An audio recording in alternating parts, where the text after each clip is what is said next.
It's really useful to investigate the viewpoints of people who have opposing views to yours. Because they'll tell you things, not only will they tell you things you don't know, they'll also tell you how to see the world in ways that you don't see it. Ask a disagreeable person what he wants, say, or she wants, they'll tell you right away. They know. It's like, this is what I want and this is how I'm going to get it. But agreeable people, especially if they're really agreeable, are so agreeable that they often don't even know what they want, because they're so accustomed to living for other people and to finding out what other people want and to trying to make them comfortable and so forth, that it's harder for them to find a sense of their own desires as they move through life. And that's not, look, there's situations where that's advantageous, but it's certainly not advantageous if you're going to try to forge yourself a career. That just doesn't work at all. And so even though on average men and women aren't that much different in terms of their levels of agreeableness by the group, if you go out and you look at the extremes, they're very different. So all of the most agreeable people are women, and all of the most disagreeable people are men. And the thing is, the extremes are often what matter rather than what's in the middle. And so one of the ways that's reflected in society, by the way, is there's way more men in prison. And the best personality predictor of being imprisoned is to be low in agreeableness. It makes you callous. Now you might think, well, what's the opposite of compassion and politeness? And the answer to that is, I think it's best sort of conceptualized as a trading game. So let's say that we're going to play repeated trading games.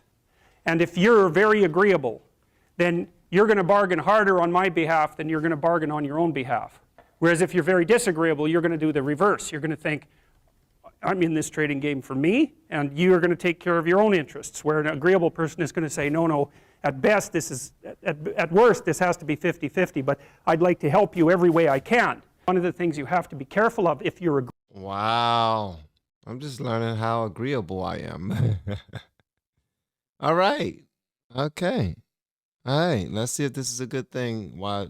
Well, obviously it's not, because the title says why nice guys finish last.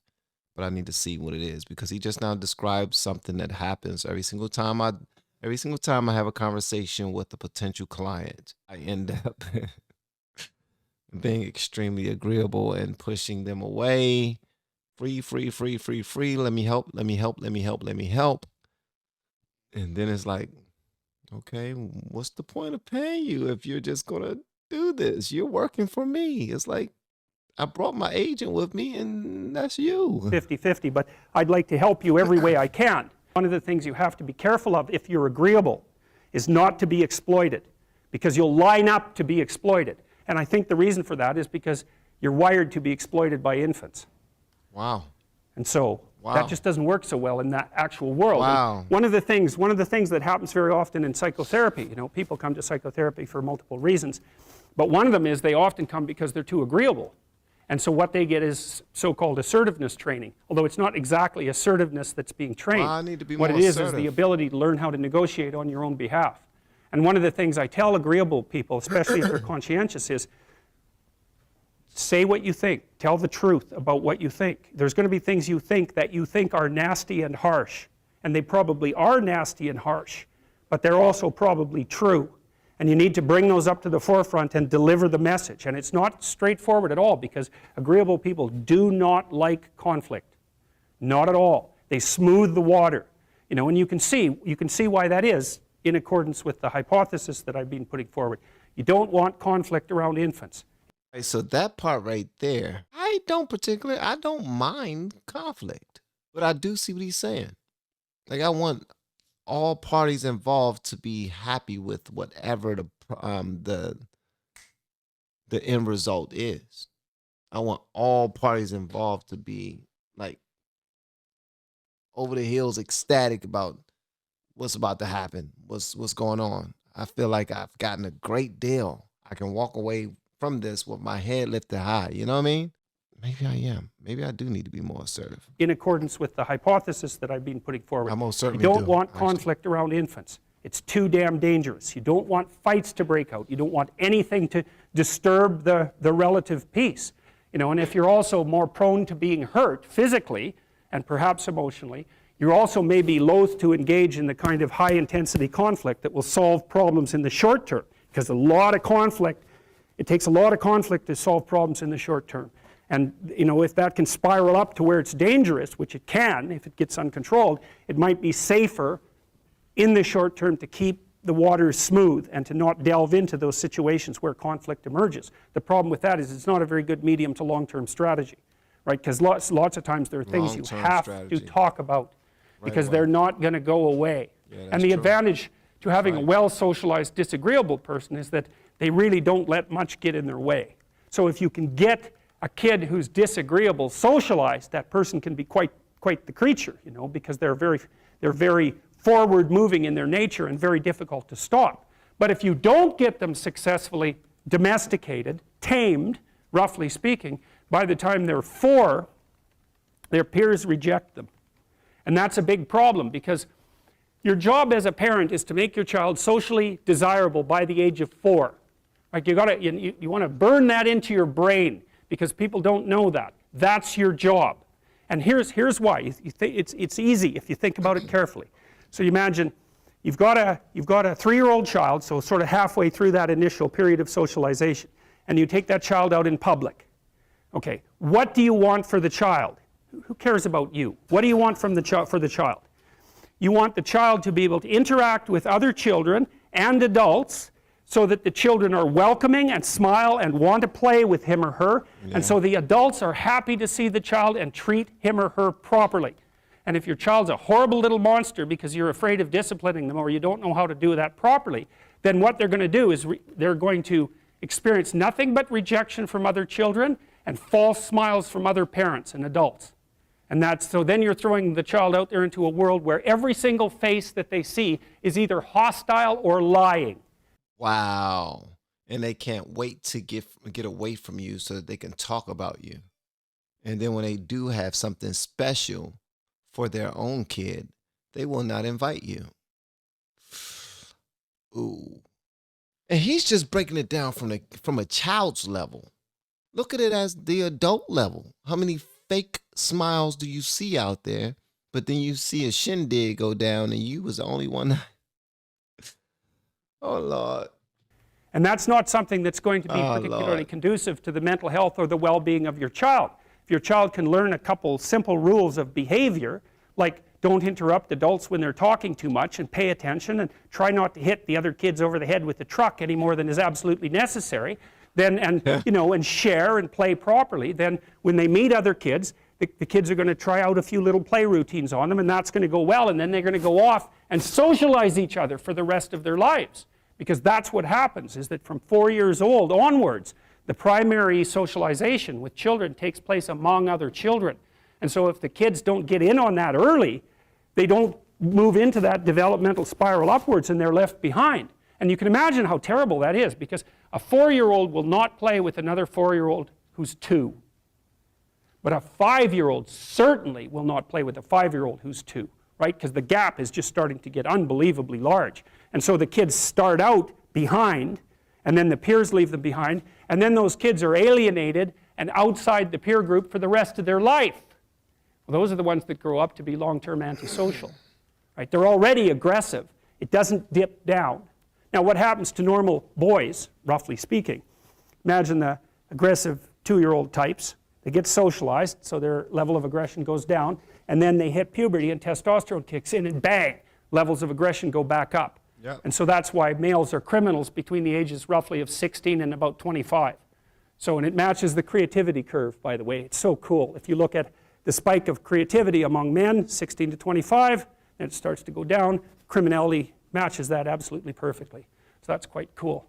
So, and so the testosterone levels raise the average level of aggression among men. It's more dominance than aggression, actually, and testosterone is by no means all bad. And then it starts to decrease at about age 25 or 26, which is usually when men stop staying up late at night, stop drinking as much, develop a full-time career, and take on the burdens and responsibilities and opportunities that are associated with a long-term partner and family. Wow. And so, well, so that's the development of what I would call predatory aggression, because I also think that the agreeableness distribution is probably something like predatory aggression versus maternal sympathy. It's something like that. This brother just break things down so clear that anyone can understand it. Start at the most He starts at the point that everyone can relate to. Everyone can relate to being a baby. Everyone can relate to being a kid. Everyone can relate to having or knowing someone with a kid or a baby. And if you don't know anybody with a kid or a baby, of course you know someone with a baby sister or a kid sister or brother. Like he just put it right there on your lap so that you can fully understand it. And then he moves on like, okay, and this is next. This was the first part of it. Wow. See, this is why I like to watch him, especially in these forums. I don't mind watching him debate people because when he debate people, then I get to see how sharp he is right there on the fly. So if you look at other mammals that are predators, because we're predators as well as prey animals, if you look at other animals like bears, the male bear has absolutely nothing to do with the raising of the infants. In fact, the female bears will keep the male the hell away because he's likely to kill the infants and maybe even to eat them. So there's no maternality at all in solitary male mammalian predators. It's really useful to investigate the viewpoints of people who have opposing views to yours, because they'll tell you things. Not only will they tell you things you don't know, they'll also tell you how to see the world in ways that you don't see it. Yes. Yes. This is the part right here. Let me rewind this again because that's why I am here today, checking out the type of stuff that I am checking out. Now, I know I'm so far into the video that the mass majority of the people who was watching the video is no longer. I watch my analytics. I know that everybody's not still here at minute 13, 14. Thank you to everyone who is still here. But, and so that you can hear what I have to say, this message was for you specifically. This is why I'm checking out conservative information and conservative people all over my timeline right now, because it's important that if I was liberal my entire life, or liberal thinking, or liberal leaning my entire life, that if I'm at a point where I need more understanding so I can get the education, get the information that I need that's required for my next being my next level in life, right? It will behoove me to gather that information from the side that I don't understand. Because at this point, I understand a great deal about people who think like me. I'm in all the rooms with them. I have all the conversations with them. I see them all the time. They see me all the time. I listen to what they listen to. I dance to what they dance to. I speak the same rhetoric that they speak. So in order for me to be properly informed, wouldn't you think that it would make sense for me to now investigate the other side? And and I hate to keep on bringing this up, but this is for the people who think that I'm just doing this as a pander, or I'm pandering, or I'm just being disingenuous when it comes to this. I'm not. This is extremely important to me. And since I believe that I'm like most of you, I'm not any different from a great deal of y'all. No matter what y'all look like, we are the same in a lot of ways. While understanding you, I'm going to make sure that you understand me too. And by you understanding me, you will also get to know and understand what a liberal is like and how a liberal thinks and what a liberal fears are, without only going to your favorite source that already agrees with you 100% where you are right now. So that's why this is so important to this channel right now. It's really useful to investigate the viewpoints of people who have opposing views to yours. Yes. Because they'll tell you things. Not only will they tell you things you don't know, they'll also tell you how to see the world in ways that you don't see it. That's right. And they'll also have skills that you don't have, that you could develop. That's right. So for example, if you're an introverted person, it's very useful to watch an extroverted person, because the extroverted person has ways of being in the social world that aren't natural to you, that you can use to improve your toolkit. And if you're disagreeable, one of the best things to do with disagreeable people, especially if that's alienating them from other people, for example, because it can, you know, people treat you like you're a selfish, arrogant son of, maybe that's because you are. It's like, okay, so what do you do about that?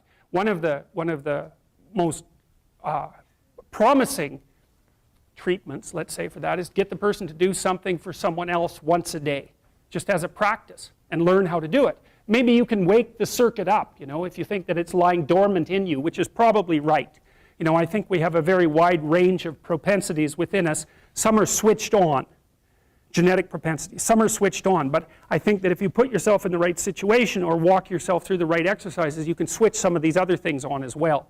But it takes work and dedication and discipline. I would say, generally speaking, if you want to adapt yourself properly to life, you should find a niche in the environment that corresponds with your temperament. Right? You shouldn't work at cross purposes to your temperament because it's just too damn difficult. But having done that, then you should work on developing the skills and viewpoints that exist in the space opposite to your personality, because that's where you're fundamentally underdeveloped. And that way I think you can extend out your temperamental capability across a wider range. And to me that's roughly equivalent as bringing a richer toolkit to each situation. You know, so if you're hyper extroverted, you should probably learn to shut up at parties now and then and listen just to see what's going on, to see if you can manage it, you know. And if you're introverted, well then you should learn how to speak in public and to learn how to go to parties without hiding in the corner and saying nothing to anyone. You know, and if you're agreeable, then you need to learn how to be disagreeable so people can't push you around. And if you're disagreeable, you need to learn how to be agreeable so that you're not an evil son of a... So... They cut that off. So you're not an evil son of a... And the same thing applies even in the conscientious domain. It's like if you're too conscientious, you need to learn to relax and let go a little bit. And if you're unconscientious, it's time like, get out the Google Calendar, man, and start scheduling your day, right? And beat yourself on the back of the head with a stick until you're disciplined enough so that you can actually stick to something for some length of time. He is talking to my soul, man. And not living in absolute squalor, which is something that would characterize someone who's very disorderly, for example, because they don't notice. It doesn't bother them, disorder. It's like, maybe they can see it, but it doesn't have any emotional valence, and so it doesn't have any motivational significance. You know, so the other thing you might want to think about too, if you're choosing a partner, is try not to choose someone who's too distant from you on the temperamental variables, because you're going to have a hard time bridging the gap. You know, it's hard for an introverted person and an extroverted person to coexist. And it's really hard for an orderly person and a disorderly person to coexist, because they will drive each other nuts. Why don't you pick up? Why are you so obsessed by it? That's the basic argument, you know. So it's useful to know about your temperament so that you can negotiate the space with your partner as well. And I don't think you should try to find someone who's exactly the same as you, because then you don't have the benefits of the alternative viewpoint. But you got to watch it, because you may hit irreconcilable differences of various sorts. And I've seen that most particularly among couples who are high and low in openness. That's a rough one. And also high and low in conscientiousness. That's another rough one, because they just cannot see how the other person sees the world at all. That was our guy, Jordan Peterson, man. He is the man, bro. He is the man. I want to hear what y'all got to say about this in the comments below. And if you have yet to hit that subscribe button, please make sure you do so on your way out the door. Once again, guys, I am Van, and now we are all the LFR family, and I look forward to seeing you on the next video, hopefully inside of the Patreon as well. Thank you to everyone who have been hitting that super thanks button. I really appreciate it. And as I say all the time, make sure you do so responsibly. Okay? If you ain't got it, don't spend it. Love y'all.